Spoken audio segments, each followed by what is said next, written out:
আসসালামু আলাইকুম। কেমন আছেন আপনারা সবাই? আশা করছি আল্লাহর রহমতে অনেক অনেক ভালো আছেন। আজকে আমি খুব সুন্দর একটা রেসিপি নিয়ে আপনাদের সামনে হাজির হয়ে গিয়েছি। দেখতে পাচ্ছেন আমার লুচিগুলো কত সুন্দর ফুলকো হয়ে ফুলে উঠছে। তবে এটা কিন্তু আটার লুচি না। আজ আমি তৈরি করে দেখাবো আপনাদেরকে সুজি দিয়ে এরকম পারফেক্ট সুন্দর ফুলকো লুচি। এই লুচিগুলো কিন্তু খেতে ভীষণ ভালো লাগে। দেখতে পাচ্ছেন আমার লুচিগুলো কত সুন্দর ফুলে উঠেছে। তো আশা করছি ভিডিওটি প্রথম থেকে শেষ পর্যন্ত দেখবেন। আর ভিডিওটি ভালো লাগলে প্লিজ একটা লাইক করে দিন আর সাবস্ক্রাইব করে আমার পাশে থাকবেন। পাশে থাকা বেল বাটনটা প্রেস করে দিন। নতুন নতুন ভিডিও ছাড়ার সঙ্গে সঙ্গে নোটিফিকেশন পৌঁছে যাবে আপনাদের কাছে। ভিডিওটি না টেনে দেখবেন, তাহলে সম্পূর্ণ প্রস্তুত প্রণালীটি আপনারা খুব ভালোভাবে বুঝতে পারবেন। আর টেনে টেনে দেখলে কিন্তু বুঝতে পারবেন না কোথায় কি মিস হয়ে যাচ্ছে। তো আশা করছি ভিডিওটি আপনাদের ভালো লাগবে। চলেন দেখে নেই কিভাবে আমরা সুজির লুচি তৈরি করছি। এখন আমি একটি পরিষ্কার প্লেট নিয়ে নিয়েছি। এখন আমি দিয়ে দিলাম 1 কাপ সুজি। মেজারমেন্ট কাপ দিয়ে আমি 1 কাপ সুজি মেপে নিলাম। এখন প্যান বসিয়ে দিয়েছি। আমি সেই সেম কাপ দিয়ে আমি পানি দিয়ে দিচ্ছি। আমি পানি দিচ্ছি 1 কাপ সুজির জন্য 1.5 কাপ পানি দিয়ে দিলাম। আর 1 চা চামচ দিয়ে দিলাম লবণ। পানিটা এখন একটু ফুটে আসা পর্যন্ত আমরা অপেক্ষা করব। দেখেন আমার পানিটা কিন্তু গরম হয়ে আসছে, মানে ফুটে উঠছে। এই পর্যায়ে আমি সুজিটা দিয়ে দেব। সুজিটা দিয়ে আমি একটু নাড়াচাড়া করে এটাকে ঢেকে রেখে দেব। দেখেন 5 মিনিট ঢেকে রাখার পরে আমি আপনাদের সামনে এসেছি। আমার সুজিটা কিন্তু খুব ভালোভাবে সিদ্ধ হয়ে গিয়েছে। পারফেক্টভাবে সুজির ডোটা রেডি করে নিতে হবে আমাদের।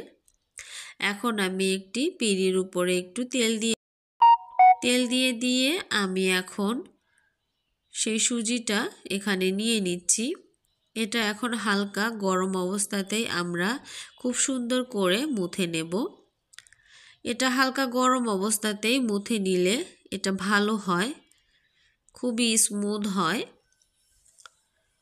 দেখেন আমি খুব সুন্দর করে একটু গরম অবস্থাতেই মুথে নিয়েছি। এখন আমি দিয়ে দিলাম এখানে কুচনো কাঁচামরিচ।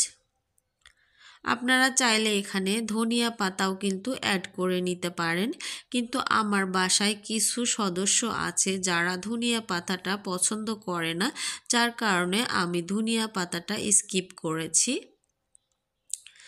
এখন আমি মরিচ দিয়ে সুন্দর করে মেখে নিয়ে এরকম বড় বড় টুকরো করে লেচি কেটে নিচ্ছি।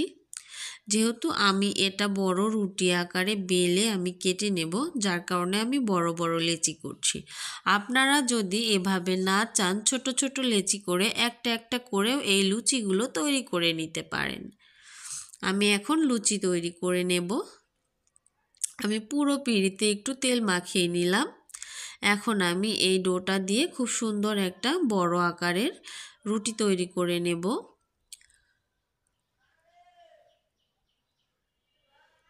আমরা যেরকমভাবে লুচি তৈরি করি, রুটির পুরুত্বটা ঠিক সেরকমই হবে।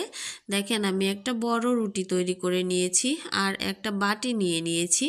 আপনাদের হাতের কাছে কুকি কাটার থাকলে কুকি কাটার বা স্টিলের গিলাস বা কোনো বয়ামের ক্যাপ দিয়ে এরকম করে কেটে নিতে পারেন।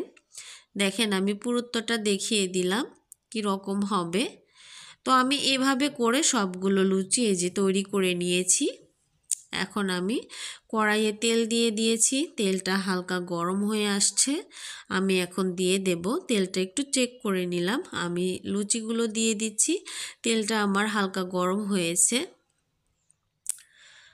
দেখেন আমি এই যে আমার লুচিগুলো কিন্তু আপনা আপনি ফুলে উঠছে, কতটা সুন্দর হয়ে দেখতে পাচ্ছেন। তো এরকমভাবে আমি সবগুলো লুচি ভেজে উঠিয়ে নেব। সবসময় কিন্তু একঘেয়েমি খাবার ভালো লাগে না। আপনারা চাইলে এভাবে একটু সুজি দিয়ে লুচি তৈরি করে কিন্তু দেখতে পারেন। আমি আরও একটা দিয়ে দিচ্ছি। নতুন যারা আছেন তারা তেলে ছাড়তে যদি ভয় পান, এভাবে ছাকনার উপরে একটা লুচি রেখে এভাবে তেলের মধ্যে ছেড়ে দেবেন, তাহলে কিন্তু হাতে তেল ছিটে আসবে না।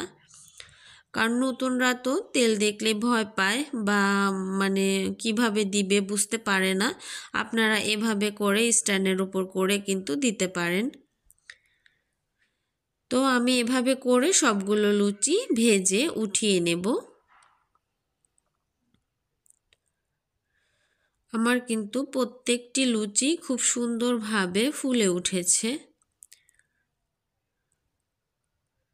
আশা করছি ভিডিওটি আপনাদের কাছে ভালো লেগেছে।